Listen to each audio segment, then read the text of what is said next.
Okay, everyone, welcome to Star Wars Collector Spotlight. I have here with me John Guzik. John, welcome. Very excited to talk with you today. How are you doing today? Good. I was happy to see you're doing something like this, which is why I signed up for it. I'm glad you volunteered for it. We're going to talk all things Star Wars. We're going to touch on a little bit high level with your collecting stuff, but we want to know the Star Wars fan in you as well. Tell us, where do you hail from? New York City, Manhattan. So, you're in Manhattan right now, or is that where you're from? No, that's where I was born. I'm outside of Philadelphia now. Outside Philly now. Okay. And what do you primarily collect in the Star Wars world? Really, just the CCG cards. Just Uh, Star Wars CCG. Okay. yeah, I got a set of the red, the blue, the red, the green tops. 77 cards. They've been in a book for a couple decades. I'm pretty confident it's complete, but I haven't really touched it, and it's probably mid grade or so. But Okay. really, that's about it. Yeah, just not really emotionally attached to the collection at all, I guess. The top. Well, that those cards, I think those prices are starting to run away, and I know that they're not like pack fresh and all this kind of thing. So there's something nice to have. Yeah. Okay, so how did your collecting journey begin with Star Wars CCG?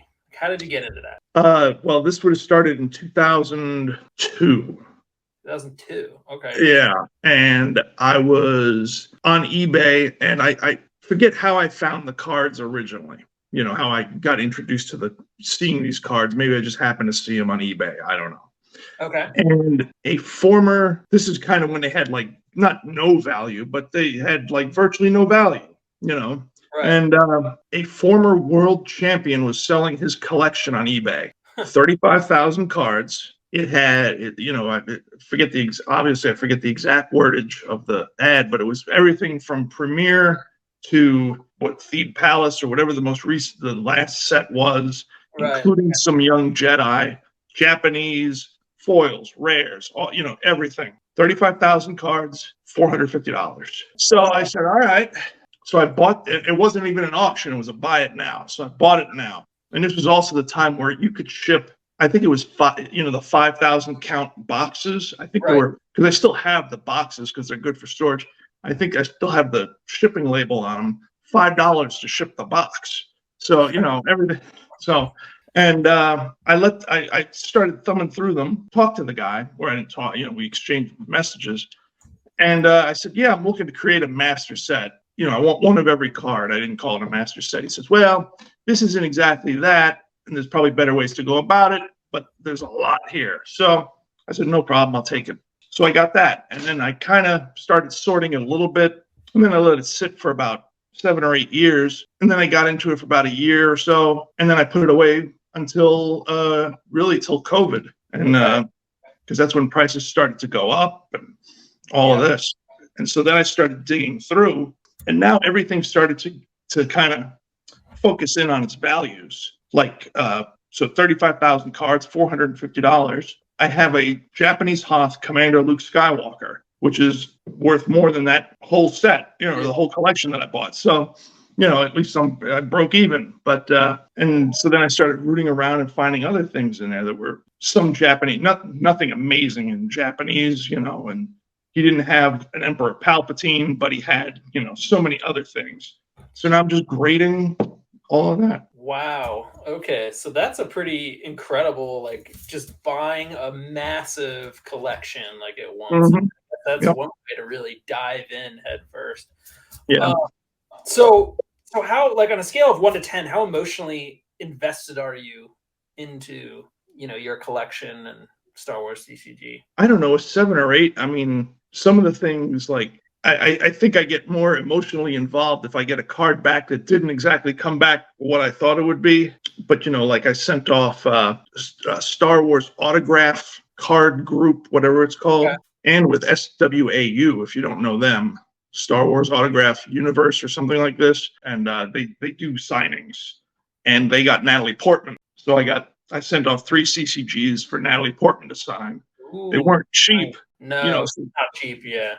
Yeah, and so when I do something like that, I'm a little more emotionally involved than say I sent out 100 cards and I got a really good return overall. So it's just depends what the card is. Yeah, that's it. There's some autographs that like just the celebrities themselves are either like less they're just signing less or Mhm. they have different feelings about Star Wars. Like they're not as super passionate to go to all the conventions and circuits and stuff. So Yeah, be available to sign all that stuff. So when you do get an autograph from them, it you is got to do it. yeah, exactly. So what is your collecting goal at the moment or goals that you have currently? Well, I submitted originally a whole bunch of different cards spread out throughout the collection because originally the rule was with PSA, you had to have at least 5 cards in a checklist in order to generate the whole set checklist. Okay. Okay. And then who was it who submitted?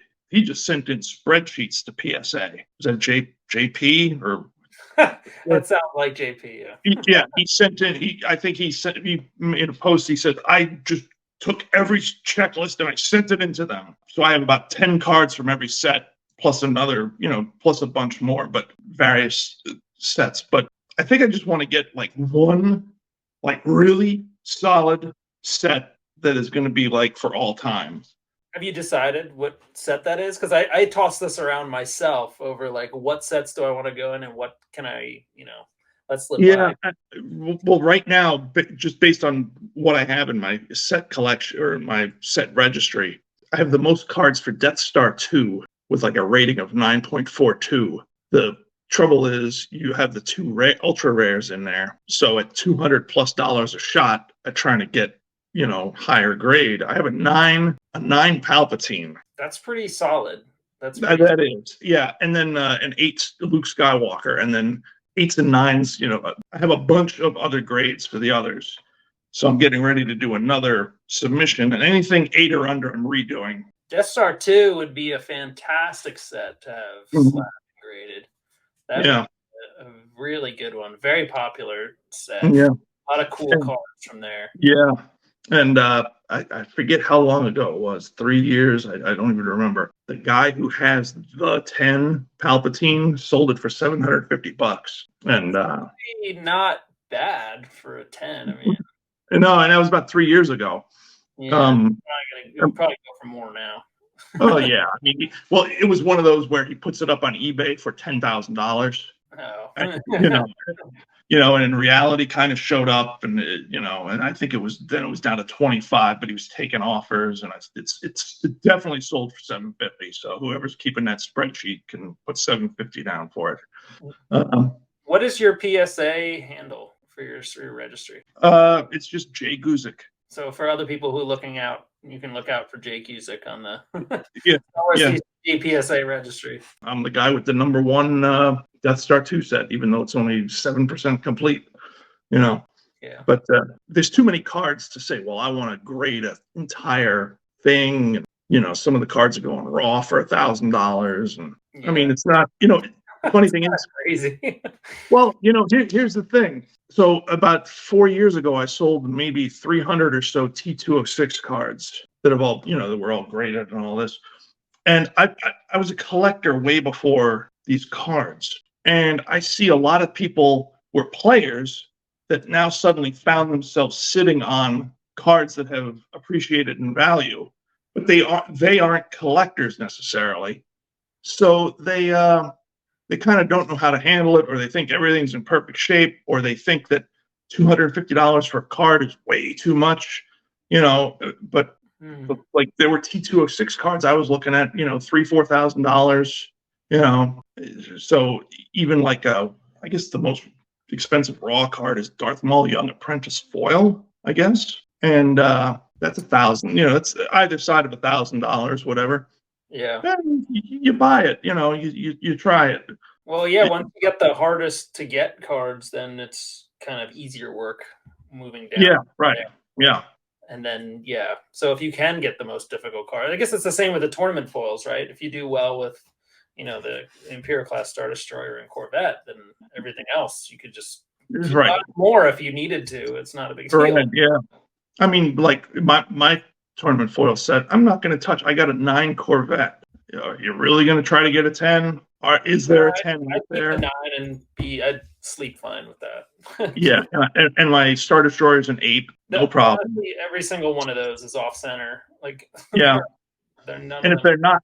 they're not, they got a foil line, and then they become a 6 automatic. I wouldn't hold my So breath on those. I think right. a few of the 9s even slipped through. Maybe that Mm, 60-40 kind of off center. Maybe they just yeah. bounced that way. Hmm. Well, that's really cool. I did not know that, and now other people know to look out for Jay Guzik in the PSA set registry for Death Star 2. Yeah. That is fantastic. All right, we're gonna get to some blitz questions here now. I don't want you to spend more than like 30 seconds to a minute thinking about these, Sure. but just kind of off the top of your dome, what comes to mind? Okay, so what is your all-time favorite Star Wars movie and why? Empire Strikes Back, just because it seems to, I don't know, cover the most ground. Okay. Who is your favorite Jedi, and what qualities make them stand out for you? My favorite Jedi. It might be Yoda, just because he has the talent. He makes things happen. He's not a foot soldier necessarily, but he can sit in the background and make things happen. So Very true. Which lightsaber color would you choose for yourself, and why? I don't know. I like purple just because it's different. I always wondered why, within the movie realm, there was never a blacklight lightsaber, and the guy wears white and would glow. Yeah, the purple's kind of badass because it's like a hint of red. Like you have some dark flowing energy, but you're still on the Mhm. light side. Right, You can like handle that aggression. That's pretty right.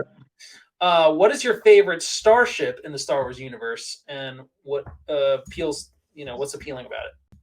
I think the Millennium Falcon, just because it's just so it was so central to everything that went on.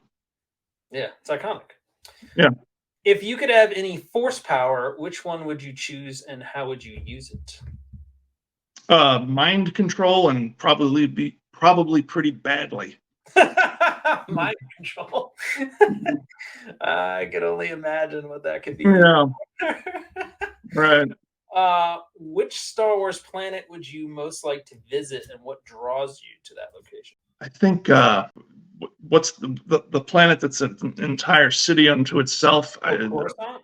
Cars, just because, like, who's the mayor of Coruscant? It's Yeah, one city, so who's the mayor? and like just like mind blowing of like that city. Like you only see the top layer, but there's layers upon layers like below. It's like Right, that would be really crazy to see what's through those layers in Coruscant. right. Who is your favorite Star Wars villain, and what makes them so compelling? I think it has to be Darth Vader, just because I guess we'll get into it later. The other 6 movies aren't all that, and he's just the most appealing, for lack of a better word. Yeah. Which droid from the Star Wars saga do you find the most endearing, and why? Probably R2, D2. He seems to. I mean, I guess they're all computers, but he seems to be the smartest, or the more. Seems to have a better understanding of what's going on around him than others. He's like spatially aware. He's like super. Yeah, or something. Yeah. What is your favorite lightsaber duel in all of the Star Wars franchise? What makes it so awesome to you? Hmm. Probably Luke against Vader when he gets his hand cut off. Just because, one, the length of it, like the fight itself was pretty long. It was not yet the over coordinated fights that we saw later on. Okay. I mean, when I saw Return of the Jedi in the theaters, I mean, it was like going to wrestling. I mean, everyone was standing on their chairs, and all this. But I think just for the fights lost meaning over time. Big proponent of red letter media and their ideas about these movies, and it's not about the flips and everything. It's about the reason for the fight, and I think that one was probably the best one. Okay. If you were to join either the Rebel Alliance or the Galactic Empire, which side would you choose and why? Oh, I'd have to stick with the rebels. Just they're doing what's right for the general public. Okay. Who's your favorite non-human character in Star Wars? What about them kind of resonates with you? Favorite non-human character? I don't know. Probably Yoda. I mean, he's enough comedy routine, but enough sage wisdom and all of this. Okay. What is your favorite line or quote from the Star Wars films? Probably And I'll accept short scene. right. Nah, probably who's more foolish, the fool or the fool who follows him? I've definitely used that in conversation Yeah. before. Mhm. Try and milk that in like that was totally normal. Right. If you could have a mentor from the Star Wars universe, who would you choose and what wisdom would you seek from them? Probably Obi-Wan. Just from what wisdom would I seek from him? I don't just Yeah, what would you want to learn from him? how to. I think. Or better yet, maybe what would you ask him? Well, I don't know. I'd like to. I think he's got a good the way he carries himself. And like just a good steady way to go through life. Okay. What is your favorite Star Wars spin-off or standalone film from the Disney era and why? Ugh. You know what? Could be animated, show, series, movie, whatever. Man, you know what? I'm gonna have to go with Rogue One. I guess that's a Disney one, right? Yeah. Yeah. Only because when I first saw Episode 4, right, the crawl says they got the plans and they're escaping. So I said, so there's a movie. There has to be a movie eventually that is the 5 minutes that precedes Episode 4's beginning, and this is that movie. Now, the movie itself, whatever. But Oh, really? Oh, I actually really like Rogue One. I think it makes Episode 4 even better. well, I mean, I like it tells the story that I'm looking for, but I'm just not a big fan of the things that have come recently. So Okay. Well, I wouldn't expect you to like everything the yeah, Star Wars has done. That's why it's a loaded question. yeah. Okay. Which Star Wars species or alien race do you find the most fascinating and why? Most interesting. You a Twi'lek guy? Well, like You like a Wampa what, guy? whatever Yoda is, because you don't. There aren't any others. Like, where's the? I mean, George Lucas said, a long time ago, we're not going to Yoda's home planet, but there has to be a planet full of whatever he is wandering around. What is your favorite lightsaber design or hilt style? Count Dooku's, the bent one. That's cool. If you could live on any Star Wars planet, which one would you choose, and how would you adapt to its environment? Well, Live. You're right. Well, I don't know. I like sleeping in a warm bed every night. The one from episode 1. Naboo? Yeah, it's just that seems to be a regular planet. Yeah, does seem to be a pleasant place, doesn't it? Yeah. Who is your least favorite Star Wars character, and what specifically do you not like about him? It's got to be Jar Jar Binks, right? I mean, it seems like it was created. He was created for child comedy relief, and I don't. You could have had some other character in some way, that was more, for lack of a better word, regular, and he didn't have to be such a goof. He could have been the guide, but he didn't have to be so silly. This is fair, but I will say I'm the best. I don't fault him. No, no, Jar Jar Binks. Yeah, here for all those folks out there. Yeah, no.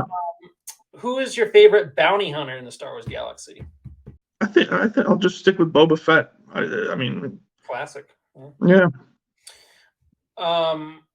What is it about Boba Fett that just stands out to you the most? Like, why do you like him specifically? I know why everybody else likes him, but why? Well,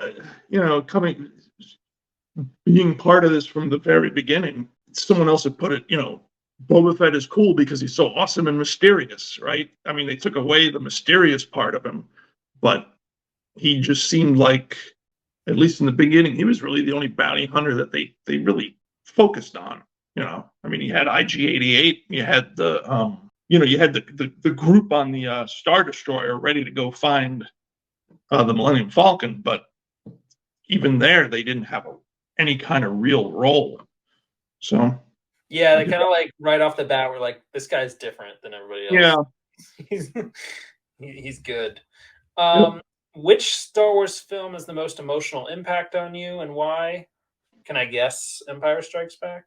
I guess. I mean, I don't know that any of them are necessarily emotional. I mean, although Could be probably nostalgia value. could be. I mean, really, like Return of the Jedi could be more emotional because that kind Okay, of brought everything together. then let me rephrase this. What moment or something, if there was an emotional or something that hits you the hardest, what Mhm. moment is that? What do you get the most excited about? What most like, tear jerkered about? Like most. Yeah, I don't know. Yes. I guess probably around when I guess from the time Darth Vader gets his hand cut off till he takes his mask off and dies. I guess that kind of time frame. Okay. Who is your favorite Rebel Alliance member? I guess Han Solo. Is he part of the Rebel Alliance, or is he just Well, around for the I ride? mean, he's a general, sir. He's That's a true. general. He did general. Okay. Okay. Um, let's see. Which Star Wars species or alien race would you want as your loyal companion, and why? Hmm. Well, it would probably be pretty convenient to have a Wookiee. Obvious reasons. Yeah. Um, okay, let's switch gears back into your collection here. So, what Sure. is your prized Star Wars collectible right now? I got I forget. I guess it was off a regular Star Wars CCG group, and someone said, "Hey, someone is putting on eBay." This was before they exploded. Japanese Hoth General Fears. Okay, and I think I paid. It was raw. I think I paid three. I'm pretty confident I paid over 300 for it, and I sat on it for a little while, and grading, because grading was shut down and all of this. And it's funny because the guy says, the auction ends, I pay him right away, and he sends me a message. Man, I never had a card. I never thought I'd sell a card for this much money, you know. And the only flaw the card had on it was a chip, top dead center, centered on the very top of the card. And where is it? Here it is. And came back an 8. Okay. And yeah, I think that one's because they never come up, you know. And no Yeah, one's going to buy a $15,000 box and take a chance on it. You know, I wouldn't. I mean, because I don't know what the distribution is, but you could, Yeah. you could totally, it could be totally a bust. I don't have that card, so that's a pretty cool card to have in my book. Yeah, I know, and I know a handful of people do, obviously, mhm. but And I I don't buy like the the card. picture too. The actual picture itself of him on there. So It's cool, even in the English version. It's a cool card. yeah. Hmm. um, okay, if you could have any one collectible item ever in your Star Wars collection, what would it be? Mm. You could have anything. I mean, it might not even exist, but It might not even exist anymore. How? Well, the best thing about the original 3 movies was everything was a model. People say, "Boy, the graphics look really good in those movies." I'm surprised since they're so old. It's not graphics; it's a model. like The somebody Star actually built Destroyer, this set. Yeah. yeah, the Star Destroyer is real. It's just really Arguably, I'd say it almost looks more real than them trying to do computer graphics and yeah. all. Well, yeah. And if you look at if you look at the models, the photographs that exist of the models, they're very detailed. They were made for close-up shots. So maybe, as silly as it would be, maybe the Superstar Destroyer. Where would you put it? Are you talking like the big? I guess the Here- one that you use like on the space battles, like the little one. No, well, no, Emperor Palpatine's, or well, no, like the main one in Empire Strikes Back that you know. Oh, the executor, right? Well, is it the Executor or the Executor? Executor. I think I've said it both because I don't really know Uh-huh. what it's supposed to be. All right. That's pretty cool. Yeah. And lastly, what is your biggest regret from your collecting journey, or do you have any regrets from your collecting journey? Not being able to tell the future. If I bought these cards for $450, I could have done that every month. I'd be sitting on, Yeah. you know, but beyond that, because then, I think in the beginning of my collecting, and I'm going back into the late '80s, when you don't know anything, I think the thing was back then it was baseball cards for me, and it was the junk wax era. So you were spending good money on absolutely nothing.